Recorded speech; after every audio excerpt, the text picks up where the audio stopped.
গীতা দেবীর যমজ ছেলে ছিল নকুল আর মুকুল, যাদের স্ত্রী ছিল নয়না আর সুনয়না। বিয়ের পর থেকে নকুল আর মুকুলের খালি ঝগড়া হতো, তাই গীতা দেবী আজ তার সমস্ত সম্পত্তি ভাগ করছিল। এই বাড়িতে আর সব খেতে তোমাদের দুজনের সমান অধিকার, তোমাদের দুজনেই সমান অধিকার পাবে। তোমাদের দুজনের ঝগড়া করার কোনো দরকার নেই। আমার আর আমার স্বামীর যা কিছু রয়েছে সবকিছুই তোমাদের মধ্যে সমান ভাগ হবে। ঠিক আছে মা, তুমি যা আদেশ করবে। সেদিন থেকে ঘরের মাঝখানে একটা লাইন টেনে দেওয়া হলো। একই বাড়িতে দুটো উনুন হয়ে গেল, আর দুটো জায়গাতেই আলাদা আলাদা রান্না তৈরি হতো। মা, এবার যখন সবকিছুর ভাগ হয়ে গেছে তখন এটাও করে নেওয়া যাক। একদিন তুমি আমার বাড়িতে খাও আর একদিন দাদার ওখানে। এটাও ঠিক আছে। সেই থেকে গীতা দেবী এক বেলার খাবার খেত নকুলের কাছে আর আরেক বেলার খাবার খেত মুকুলের কাছে।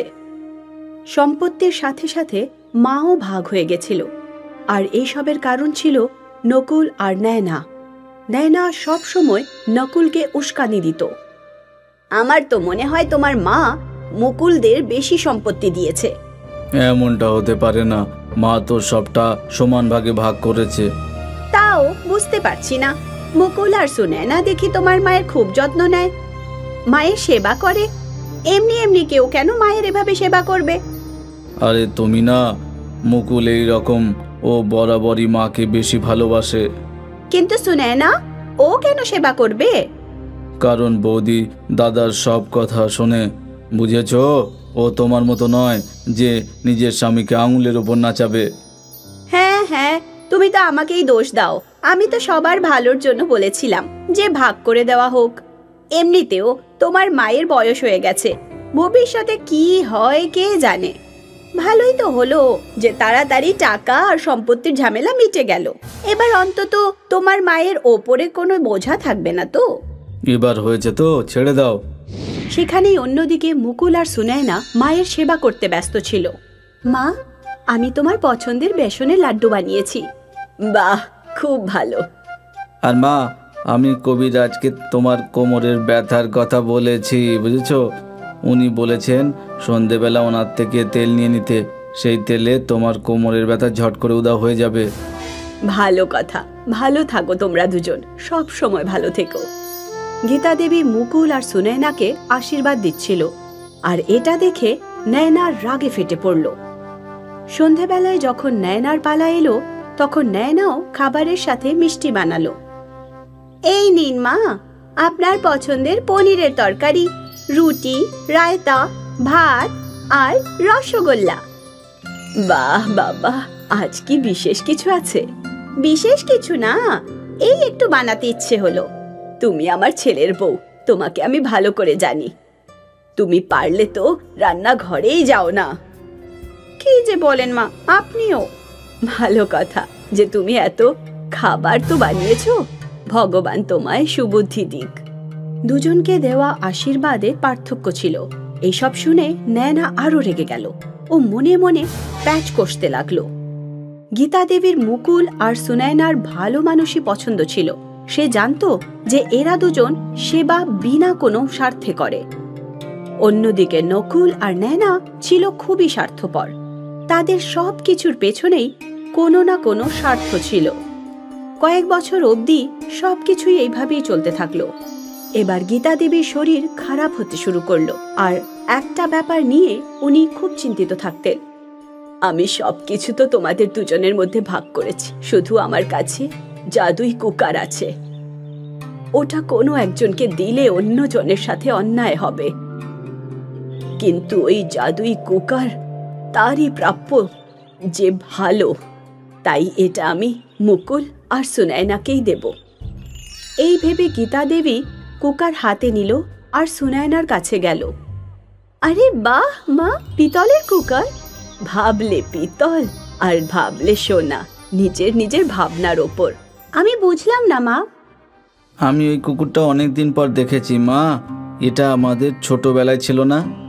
হ্যাঁ, এটা আমাকে আমার মা দিয়েছিল।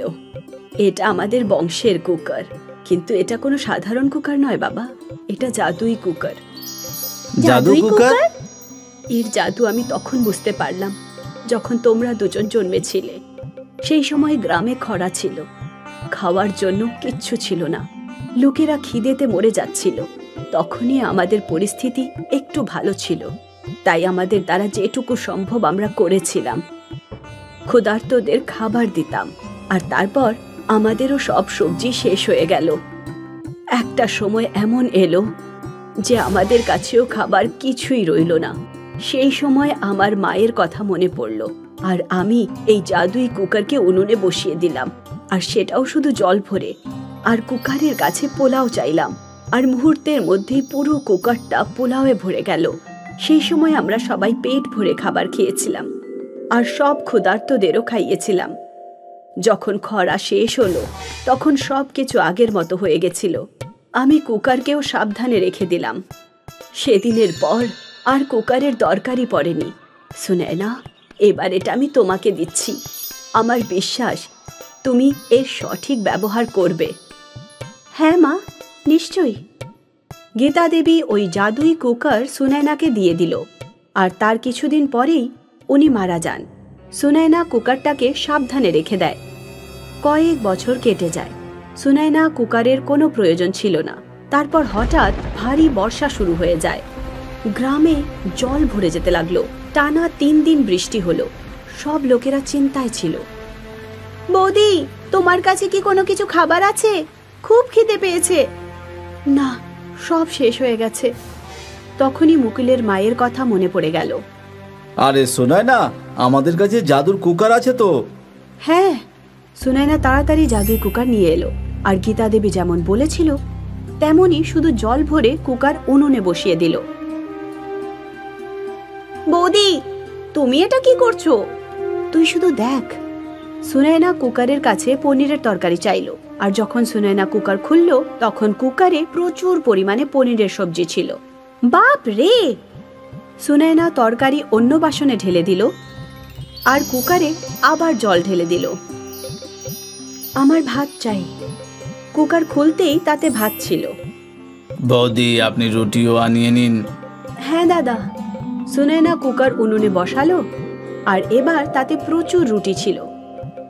সবাই পেট ভরে খাবার খেলো। তখনই সুনয়নার চোখ প্রতিবেশীদের বাড়ির দিকে গেল। বাড়ির বাইরে 2টো বাচ্চা অপেক্ষা করছিল। হয়তো ওদেরও খিদে পেয়েছে। সুনয়না আরেকবার উনুনে কুকার বসালো আর পোলাও চাইলো। এই সব পোলাও সুনয়না নিজের প্রতিবেশীদের দিয়ে দিল। ধন্যবাদ।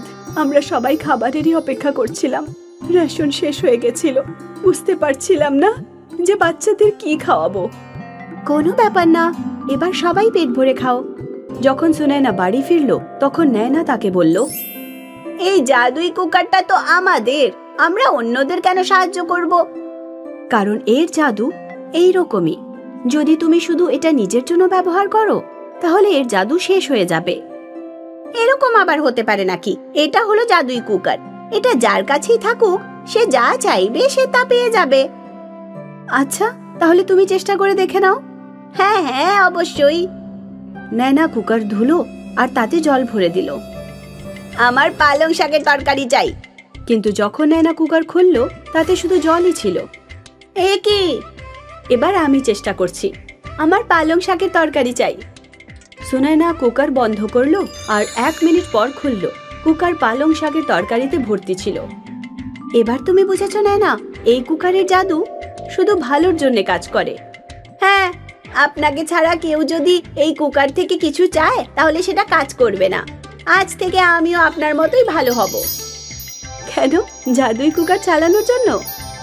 না, যাতে আপনার মতো আমিও আশীর্বাদ আর শুভেচ্ছা পাই। নিশ্চয়ই পাবে। অন্যদের সাহায্য করে তো দেখো। নয়না বুঝে গিয়েছিল যে ভালোই হলো জীবন ধারণের সঠিক উপায়। ভালো মানুষরা বিপদের সময় সাহায্য পেয়েই যায়। সুনীল আর আসিফ দুজনে বন্ধু ছিল। ওরা দুজনে একই গ্রামে থাকতো। ওরা একসাথে বাঁশ কাটতে যেত। আমাদের জঙ্গলের পেছনের দিকে যাওয়া উচিত। ওখানে অনেক বড় বড় বাঁশ গাছ আছে। কিন্তু ওখানে যেতে আমাদের নদী পার করে যেতে হবে। কিন্তু আসার সময় যদি নদীতে স্রোত বেশি থাকে তাহলে ফিরবো কেমন করে? আমরা তখনই ওই দিকে যাব যখন নদীর স্রোত কম থাকবে, আর তাড়াতাড়ি বাঁশ কেটে ফিরে আসব। বেশি লম্বা বাঁশ হলে বেশি পয়সা পাবো, সেটা ভাবো। এটাও ঠিক, তাহলে কালকেই যাব। পরের দিন আসিফ আর সুনীল জঙ্গলের পেছনের দিকে পৌঁছলো। এখানে কত মোটা মোটা বাঁশ আছে, আর লম্বাও। ব্যবসায়ীরা এগুলোর খুব ভালো দাম দেবে। হ্যাঁ, ভালো বাঁশ পেয়ে দুজনেই খুব খুশি হলো। ওরা বাঁশগুলো নিজেদের গ্রামে নিয়ে গেল। বাবা, অনেক দিন পর এমন লম্বা বাঁশ দেখলাম। এখন এগুলো দামও ভালো দিতে হবে। হ্যাঁ হ্যাঁ হ্যাঁ, একটা বাঁশ 200 টাকা। তোমরা দুজন 5টা বাঁশ নিয়ে এসেছো, মোট হলো 1000। 1000 পেয়ে দুজন খুব খুশি হলো। টাকা দুজনে নিজেদের মধ্যে ভাগ করে নিল। রোজ ছোট ছোট বাঁশে 300 টাকা রোজগার হতো, আজকে 500 টাকা। এবার তো আমরা জঙ্গলের পেছনের দিকেই যাব। হ্যাঁ, সেদিন থেকে ওরা দুজন নদী পার করে বাঁশ নিয়ে আসতো, আর ব্যবসায়ীও ওদের ভালো টাকা দিত। একদিন সকালে দুই বন্ধু যাওয়ার জন্য রওনা হচ্ছিল। ভাই, মা বলছিল বাজার থেকে চাল আর মশলা আনতে হবে, আর আমাকে পনিরও নিতে হবে। তাহলে চলো আগে বাজারে যাই, তারপর সেইখান থেকে নদীর পাড়ে যাব। হ্যাঁ, দুটো কাজ একসাথে হয়ে যাবে। দুজনে বাজার পৌঁছলো, আর ওদের যা যা জিনিস দরকার ছিল ওরা কিনে নিল। দেখো ভাই, কি টাটকা পনির পেয়েছি।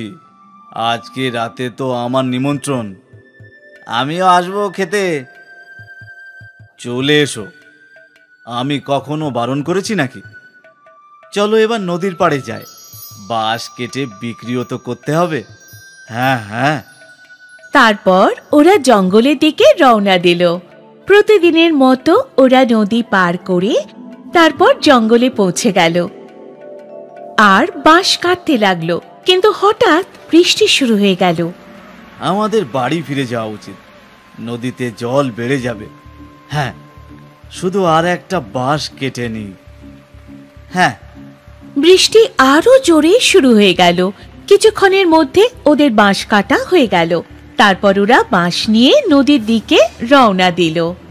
ওদিকে নদীর জল অনেক বেড়ে গেছিল। নদীতে তো জল বেড়ে গেছে ভাই, এত স্রোতে নদী পার করা সুরক্ষিত নয়। হ্যাঁ, আমরা কিছুক্ষণ জঙ্গলে অপেক্ষা করি।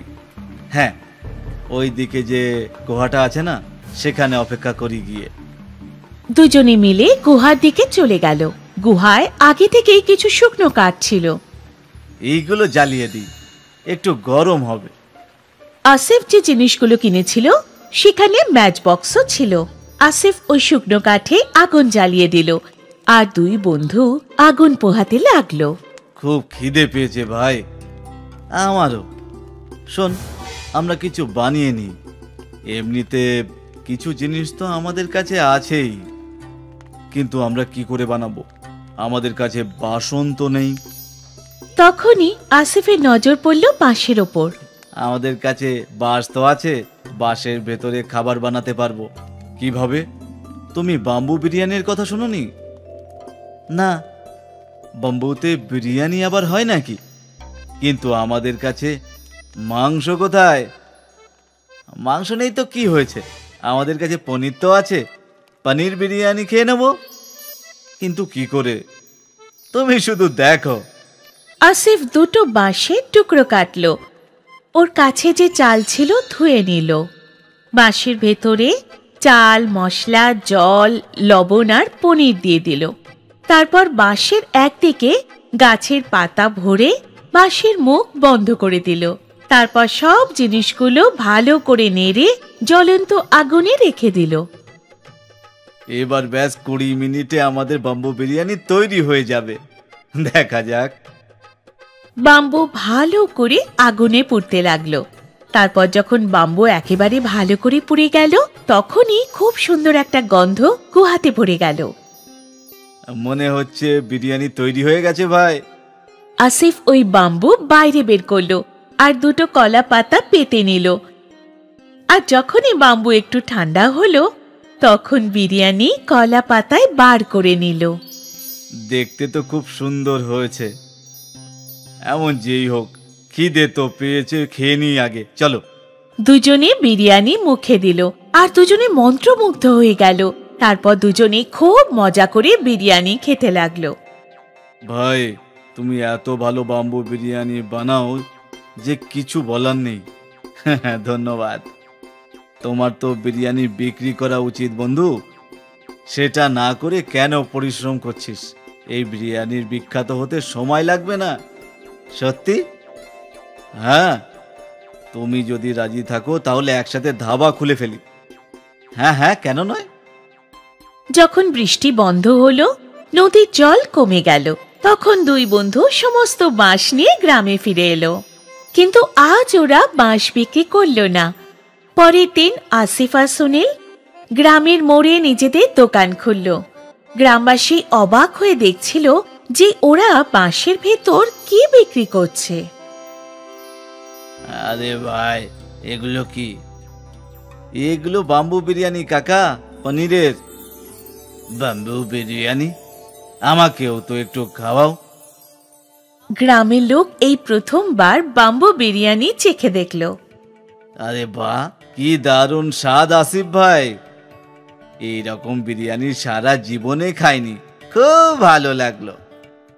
আসিফ আর সুনীলের বাম্বু বিরিয়ানি গ্রামে বিখ্যাত হয়ে গেল। গ্রাহক ভিড় করে দাঁড়িয়ে বাম্বু বিরিয়ানি খেতে লাগলো। আসিফ আর সুনীলের রোজগার অনেক গুণ বেড়ে গেল। তারপর আর কি, সুনীল আর আসিফ মজদুরি ছেড়ে বাম্বু বিরিয়ানি বিক্রি করতে শুরু করে দিল। ওরা দিন রাত 4 গুণ উন্নতি করতে লাগলো। অনেক দূর দূর থেকে লোক বাম্বু বিরিয়ানি খেতে আসতো। আর দেখতে দেখতে ওদের গ্রামে একটা বড় হোটেল খুলে গেল আর দুজন অনেক বড় লোক হয়ে গেল। কোনোদিনও ভাবিনি যে এইসবও হতে পারে। আমিও কোনোদিন ভাবিনি ভাই, সেদিন আমাদের ভাগ্য বদলে দিতেই বৃষ্টি নেমেছিল। হ্যাঁ, সেদিন বৃষ্টি না হলে আমরা ফেঁসে যেতাম না, আর কোনোদিন বাম্বু বিরিয়ানিও বানাতাম না। ভাই, এসব আগে থেকেই লেখা ছিল। বিধাতা আগে থেকেই সবার জন্য ভাগ্য লিখে দেয়। আমরা তো শুধু পুতুল, ভগবানের দেখানো রাস্তায় শুধু হাঁটি। হ্যাঁ, একদম তাই। বাম্বু বিরিয়ানি আসিফ আর সুনীলের কপাল বদলে দিল। ওরা দুজনে জীবনের অনেক বড় ব্যাপার বুঝতে পারল। বিপদে পড়লেই জীবনে নতুন পথ খুঁজে পাওয়া যায়, আর ভাগ্য কবে বদলে যাবে সেটা বলা যায় না। শওকত মিয়ার বিরিয়ানির দোকান ছিল। লোকেরা খুব তৃপ্তি করে ওনার বিরিয়ানি খেত। বা সৈকত ভাই, কি স্বাদ! ধন্যবাদ ধন্যবাদ। বিরিয়ানির স্বাদ ভালো ছিল, এই জন্য ওদের রোজগারও ভালো হতো। শওকত মিয়া প্রতি মাসে 20,000 টাকা নিজের মায়ের হাতে তুলে দিত। বাবা, এখন যখন তোর রোজগারও ভালো হচ্ছে, আমি ভাবছিলাম যে তোর বিয়েই দিয়ে দিই। আর কতদিন অবধি আমি একা ঘরের আর পরিবারের ব্যবসা সামলাবো বল? তোর বিয়ের পর নদীমেরও বিয়ে করাতে হবে না? আরে মা, আমি তো এখনো বাচ্চা। তুমি প্রথমে দাদার বিয়ে দাও। ঠিক আছে ঠিক আছে মা, তোমার যে মেয়েকে পছন্দ আমি তাতেই রাজি। এ তো খুশির খবর। তোমার থেকে আমি এটাই আশা করেছিলাম সৈকত। শওকতের মা ওর জন্য একটা মেয়ে খুঁজে নিল, সানা। সানা শিক্ষিত ছিল আর খাবারও সুস্বাদু বানাতো। কিছু মাস পর শওকত আর সানার বিয়ে হয়ে গেল, আর তারপর সানা সংসারের সমস্ত কাজ সামলে নিল। মা, তোমার হাতের খাবারের স্বাদই আলাদা। হ্যাঁ বৌদি, কিন্তু বিরিয়ানিতে দাদার হাত কেউ ধরতে পারবে না। হ্যাঁ, সে তো ঠিক। এটা তো তখন জানা যাবে যখন আমি ওনার হাতের বিরিয়ানি খাবো। দাদা, আজকে সবার জন্য বিরিয়ানি নিয়ে এসো। ঠিক আছে, নিয়ে আসবো। শওকতের বিরিয়ানি বিখ্যাত ছিল। যখনই ও বিরিয়ানি বানাতো, বিরিয়ানির গন্ধ আশেপাশে ছড়িয়ে পড়তো আর লোকের আকৃষ্ট হয়ে চলে আসতো। আরে ভাই, বিরিয়ানি তৈরি হয়ে গেছে নাকি? না দাদা, এখনো 10 মিনিট লাগবে। ঠিক আছে ঠিক আছে, আমি এখানেই থাকবো। গ্রাহকরা তো শওকতের বিরিয়ানির অপেক্ষাই করত। এই অবধি সবকিছু ভালোই চলছিল। এই আমজাদ মিয়া আমার হাতে বানানো ব্যবসা খেতে বসেছে, আমাকে কিছু তো করতেই হবে, আমিও দাম কমিয়ে দেবো। শওকত বিরিয়ানির দাম কমিয়ে 80 টাকা করে দিল। প্রতিদিন তো এই দোকান থেকে বিরিয়ানি খায়, চল আজকে ওই নতুন দোকান থেকে খায়। ঠিক আছে। অনেক গ্রাহক শুধু নতুন স্বাদের জন্য আমজাদের দোকানে যেতে লাগলো, কিন্তু আমজাদের হাতে আলাদাই জাদু ছিল। একবার যে ওর বিরিয়ানি খেত, সে ওর দোকানে আবার আসতো। কালকে যে বিরিয়ানি খেয়েছিলাম আজকেও সেটাই খাবো। হ্যাঁ নিশ্চয়ই, ওই বিরিয়ানিটাকে কেউ ভুলতে পারবে না। আস্তে আস্তে শওকতের গ্রাহক কমতে শুরু করলো। হয়তো এটা কিছু সময়ের জন্য, আমজাদের দোকান নতুন, তাই লোকেরা ওখানে বিরিয়ানি খেতে যাচ্ছে। কিছুদিন পর আমার গ্রাহক ফিরে আসবে। শওকত নিজেই নিজেকে এটা বোঝানোর চেষ্টা করলো, কিন্তু ব্যবসায় লস ওকে চিন্তায় ফেলে দিয়েছিল। এখন বাড়িতেও ও সবসময় চিন্তিত থাকতো। কি হয়েছে শওকত, তুই কি নিয়ে এত ভাবছিস? কি আর বলবো মা, আমার দোকানের সামনে আরো একটা বিরিয়ানির দোকান হয়েছে। আস্তে আস্তে আমার সমস্ত গ্রাহক ওখানেই যাচ্ছে। এইরকম চলতে থাকলে একদিন আমাকে দোকান বন্ধ করে দিতে হবে। এরকম কিচ্ছু হবে না বাবা, ওপরওয়ালা আছে তো, হয়তো এটা কদিনেরই ব্যাপার।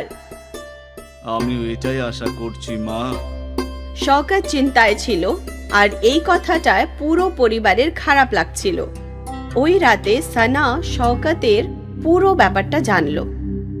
যদি দামের জন্যই গ্রাহক অন্য দোকানে যাচ্ছে, তাহলে আমরা যদি দাম কম করে দেখি। আমরা কি করে দাম কমাবো সানা? বিরিয়ানি এক প্লেট বানাতেই 50 টাকা লাগে, আর আমি 80 টাকায় বিক্রি করছি, মানে শুধু 30 টাকার লাভ। যদি এটাও কমিয়ে দিই তাহলে সংসার খরচ কিভাবে চালাবো?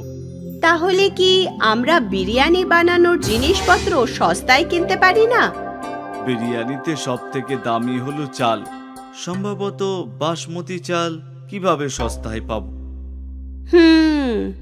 এবার আমি বাসমতি চালকে প্লেন চালের সঙ্গে বদলাতে তো পারবো না। আমরা যদি বাসমতি চালের জায়গায় অন্য কোনো জিনিস ব্যবহার করি তখন? তার মানে? মানে ম্যাগি। ম্যাগির অনেক ধরনের সুস্বাদু জিনিস হয়।